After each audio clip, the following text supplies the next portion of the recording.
Hey, Jeter aqui. Essa é a quarta e última parte para a gente falar do componente da observação da CNV. Se você perdeu algum dos três vídeos, eu recomendo você assistir. O link dos três vai estar aqui na descrição, porque senão não vai fazer muito sentido. Aqui a gente vai praticar um pouquinho o que a gente aprendeu nesses três vídeos, né, e ver se a gente está conseguindo diferenciar e perceber um pouco mais as nuances entre uma observação e uma análise ou julgamento ou interpretação. Então, vamos lá. Eu estou colocando aqui na tela agora 9 frases e aí a gente vai ver se elas são uma observação ou análise. Eu vou ler a frase para dar um pouco também de entonação, né? Fica um pouco mais fácil da gente perceber a intenção, talvez, por trás da fala. E aí eu vou dizer se porque eu acredito ser uma observação ou análise e porque eu recomendo ou não recomendo a gente usar essas expressões, né? Então vamos lá. A expressão número um é você é um idiota. É bom, eu acho que não fica dúvida para ninguém nessa. Eu imagino que a maioria das pessoas coloca análise aqui, né? Se alguém colocou observação, mas fulano é um idiota mesmo, é óbvio. É por isso que eu usei meio que a expressão você, porque quando eu direciono a frase para você, meio que tipo, você vai poder sentir como a frase bate, digamos assim, né? Então, tipo, putz, não é legal eu ouvir que eu sou um idiota, então isso provavelmente não deve ser uma observação, né? Então, nesse sentido que eu estou usando sempre o você na frase, mas não é obviamente uma intenção de ofender. E, sim, então, a frase número um, você é um idiota, estaria como análise, né? Idiota, a gente está fazendo um julgamento moralizador, a gente está tentando, de alguma forma, dizer que a pessoa está errada, né? Pelo menos, geralmente.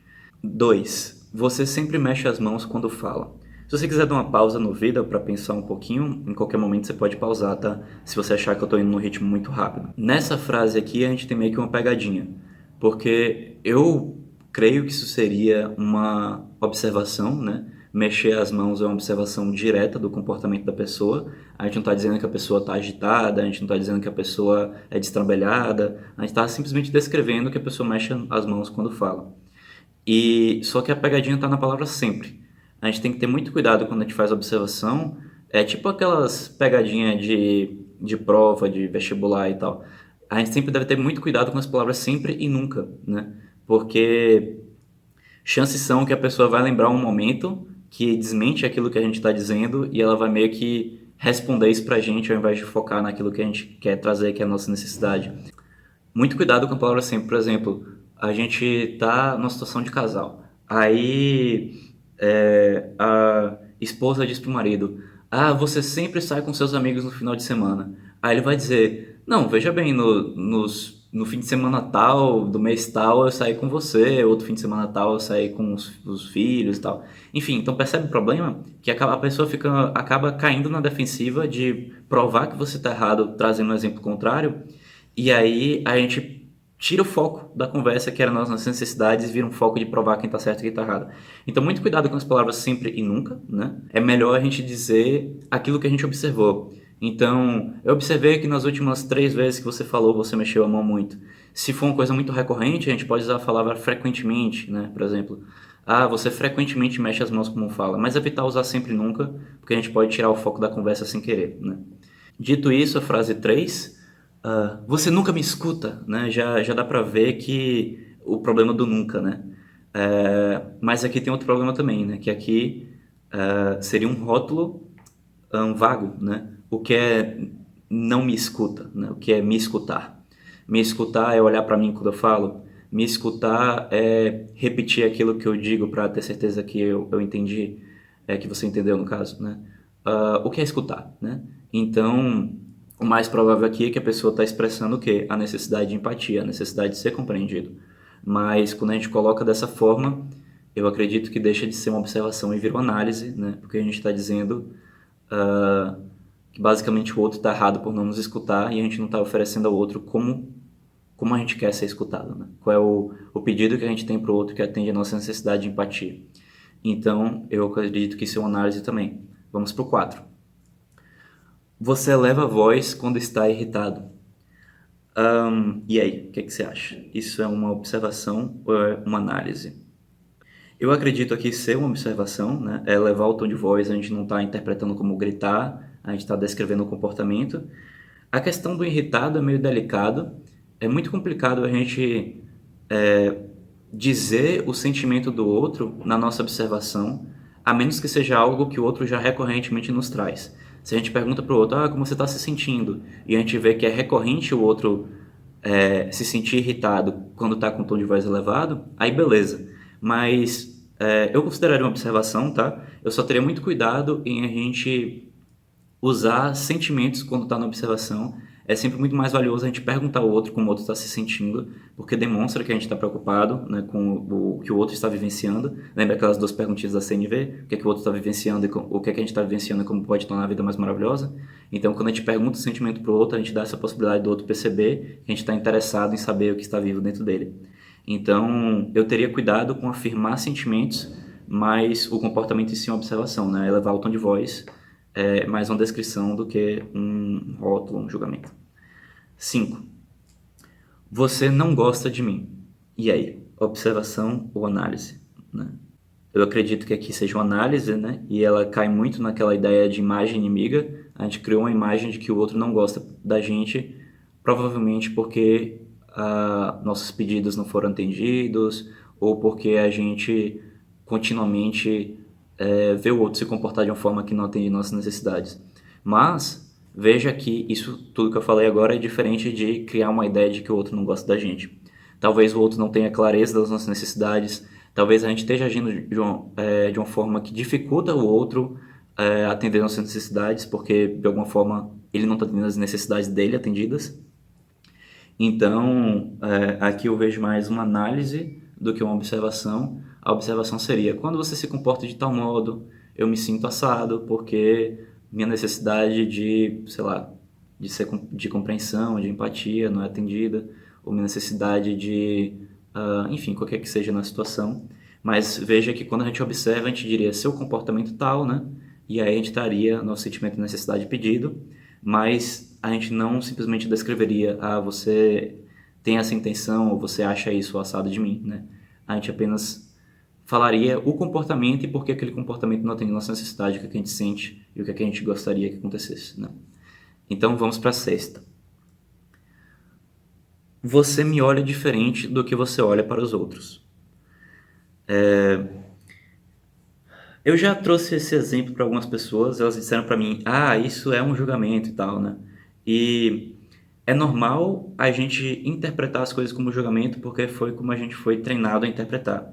E isso é uma coisa que eu falei mais atrás no Vida, né? Qualquer coisa que a gente disser, seja uma observação ou não, o outro pode interpretar como julgamento. O que a CNV vai nos dar é a habilidade de esclarecer para o outro qual é a nossa intenção quando o outro interpreta como julgamento. A gente vai ver isso quando a gente estiver vendo vida sobre dar empatia e etc e tal. Mas eu acredito que aqui a gente está fazendo uma observação, tá? Porque quando a gente diz olhar diferente, a gente está descrevendo aquilo que a gente percebe como diferente, mas a gente está dizendo isso é certo, isso é errado, isso é bom, isso é mal. Tipo, a gente não está dizendo, você olha torto para mim, né? Que estaria meio que insinuando que ele olha com uma intenção negativa ou meio que ele está errado por olhar para a gente assim, né? Então, aqui seria sim uma observação ao meu ver, né? E faltaria, né, claro, a gente ter sentimentos, necessidades e pedido, mas aqui é um exercício só de observação. Então aqui para mim tá legal, é uma observação. 7. Você parece irritada.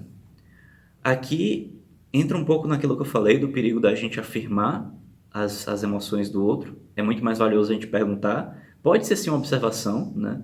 Se for uma situação que recorrentemente a gente já teve feedback que aquela pessoa fica irritada, mas eu acredito que seria mais valioso a gente perguntar, né? Então, seria mais valioso a gente perguntar como você está se sentindo, você está se sentindo irritada, sua necessidade tal não está sendo atendida. Então, isso é mais valioso do que a gente afirmar, porque se a gente afirmar e a gente estiver errado, a gente cria grandes chances do outro se desconectar momentaneamente com a gente, ou até se sentir julgado e tal. Mas como eu falei, o outro pode se sentir julgado em qualquer contexto, né? Mas a chance da gente se desconectar se a gente estiver errado é muito grande. Quando a gente faz uma pergunta, né? Você está irritada? Você está com a necessidade tal não atendida? A gente não precisa estar certo. Porque o que a gente está demonstrando é a nossa intenção de saber o que está vivo dentro do outro. A gente não precisa ser perfeito e acertar. Mas quando a gente afirma, a gente se coloca numa situação em que acertar é mais importante, porque se a gente errar, o outro vai achar que a gente está julgando. E aí pode criar toda uma série de complicações, né? Então, eu teria cuidado com a gente afirmar o sentimento, como eu já falei. Então, aqui eu botaria mais como análise do que como observação. Você cometeu um erro. É a frase 8, né? Aqui tá num contexto em que muitas pessoas, especialmente que estão na área de empresa, né, de trabalhar com gerenciamento de funcionários e tal, aqui é uma coisa que as pessoas veriam como observação com muita frequência, né? É, objetivamente a pessoa cometeu um erro, então a gente observou que a pessoa cometeu um erro. Nesse sentido, eu acredito que essa não seria a frase mais enriquecedora para a gente trazer, porque a gente está criando muita facilidade para que o outro se auto-julgue, o outro veja, eu sou incompetente, eu sou isso ou aquilo. O que eu acredito que seria mais valioso não é dizer que o outro errou, mesmo que a gente esteja certo, o outro esteja realmente errado, mas é a gente dizer o comportamento em si que a gente considera erro e não dizer que é um erro, mas dizer qual é a nossa necessidade que não está sendo atendida. Então, ao invés de dizer você cometeu um erro, que nem fica claro, né, para a pessoa qual é o erro, a pessoa pode ficar até assustada. Como assim? O que é que eu fiz, né? Porque a gente nem disse qual foi o comportamento da pessoa. Então, não vejo isso como observação, isso é análise, né? A gente não observou o comportamento da pessoa, a gente disse que esse comportamento, que a gente não disse qual é um erro. Ou seja, isso é uma interpretação do comportamento.